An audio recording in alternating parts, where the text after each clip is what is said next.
안녕하세요, 블랙사입니다. 삼성전자에 좋은 소식이 하나 떴습니다. 삼성전자를 둘러싼 호재들은 계속해서 넘쳐나고 있는 상황인데 주가만 아직 탄력을 받지 못하고 있네요. 이럴 땐 싸게 줍줍하시면 좋을 것 같습니다. 이번 소식은 삼성전자가 캐나다 이동통신 사업자인 이 사스크텔의 5G와 4G LTE 이동통신 기지국과 가상화 코어 장비를 단독으로 공급하기로 했다는 기사입니다. 중요한 것은 이 캐나다 진출 이후로 세 번째로 따낸 수주인데요. 이번에 수주를 따낸 사스크텔은 3G 네트워크를 구축한 2010년부터 12년째 중국의 화웨이 장비만을 써왔던 업체입니다. 그런 사스크텔에서 이번 5G 장비부터는 화웨이를 배제하고 삼성전자와 손을 잡았다는 점에서 의미가 있습니다. 지난번에 이 보안상의 이유로 미국이 화웨이를 배제한다고 했을 때도 계속해서 이 화웨이에 통신 장비를 써왔던 업체였는데, 자, 이번에 삼성을 선택하면서 이 5G 장비 부분에서 삼성의 입지를 다지는 계기가 되었으면 합니다. 자, 이번에 수주한 이 사스크텔은 캐나다 이 주정부가 운영하는 유무선 통신 사업자인데요. 1908년 설립 이후로 이동통신 서비스를 비롯해서 유무선 전화와 초고속 인터넷, IPTV 서비스를 제공하고 있습니다. 그런 사스크텔에 이 삼성전자가 다양한 이 주파수 대역의 5G, 4G 기지국과 다중 입출력 기지국, 가상화 코어용 소프트웨어, 유지보수 최적화 서비스를 제공하게 됩니다. 특히 해외에서는 처음으로 이 5G 가상화 이 코어 장비를 공급할 예정인데요. 이 제품은 이 5G와 4G 데이터 트래픽을 동시에 처리하는 통합 장비인데요. 각각의 장비를 개별로 구축하는 방식에 비해서 시간을 획기적으로 줄일 수 있고 네트워크 자원을 보다 효율적으로 관리를 할 수 있습니다. 2022년에 5G 비단독 서비스를 우선 개통한 이후에 단독 서비스도 제공할 계획이라고 하는데요. 이번에 이 사스크텔의 수주는 캐나다에서 세 번째로 따낸 수주죠.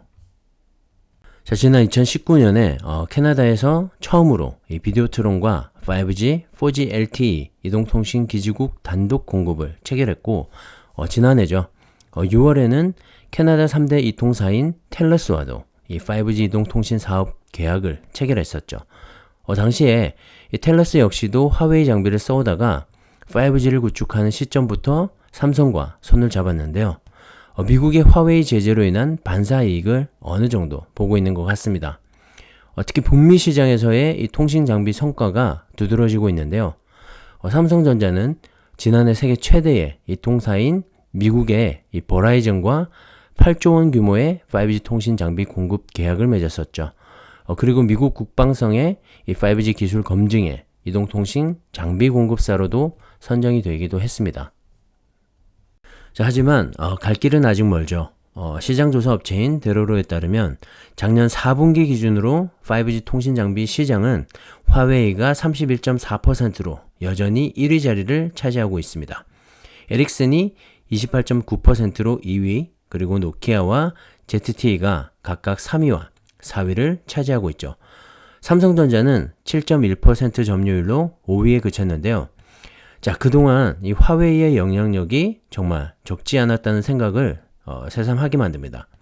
미국으로서도 이 반도체와 통신 분야에서 미국을 바짝 뒤쫓아오는 중국이 부담스러웠을 수도 있겠다라는 생각도 드네요. 아무튼 삼성전자로선 이렇게 틈새 시장을 잘 노려서 통신 장비 분야에서도 점유율을 늘려가야 할 것 같은데요. 내년부터 열리게 될 인도 시장이 기대가 됩니다. 자, 아직까지 5G도 100% 상용화가 되지 않았죠. 통신 장비 역시 설치되지 않은 곳도 아직 많은데요. 삼성은 벌써 6G를 준비하고 있습니다. 앞으로 10년 후쯤의 일인데 그만큼 먼저 개발을 시작하는 것이죠. 자, 그 일환으로 이번에 삼성전자가 5G에 이어서 6G까지 ITUR 이동통신 표준화 회의에서 6G 비전그룹 의장으로 선출이 되었습니다. 자, 그게 뭐 대단한 거냐라고 말할 수도 있겠지만 이 ITUR은 전파통신 규약을 담당하는 국제의결기구로 193개 국가의 회원으로 가입이 되어 있습니다. 6G 비전을 기반으로 이 6G 통신 규격을 개발하고 표준 평가를 거쳐서 오는 2030년경에 6G 국제 표준을 확정할 전망인데요. 자, 5G가 끝나고 새로운 이 6G 이동통신이 시작될 때 그 표준화 작업에 이 삼성전자가 동참을 하는 것이라서 그 의미가 작지는 않습니다. 특히 삼성전자에서 연구 개발 중인 이 6G를 적극적으로 타진해 볼 수 있는 기회도 되고 6G를 미리 준비하는 차원에서도 좋은 기회임이 틀림이 없죠. 특히 현재 삼성전자의 통신 기술력을 인정받고 있다는 의미도 되기 때문에 삼성전자로선 큰 그림에서 호재임이 틀림이 없습니다. 자, 삼성전자의 주가가 횡보를 이어가는 가운데 시장은 미국의 FOMC, 연방공개시장위원회에 주목을 하고 있습니다. FOMC에서 어떤 발언들이 쏟아지느냐에 따라서 시장이 유동치기 때문인데요. 자, 현지 시간으로 16일에 시작을 하니까 내일쯤이면 반응이 나올 것 같습니다.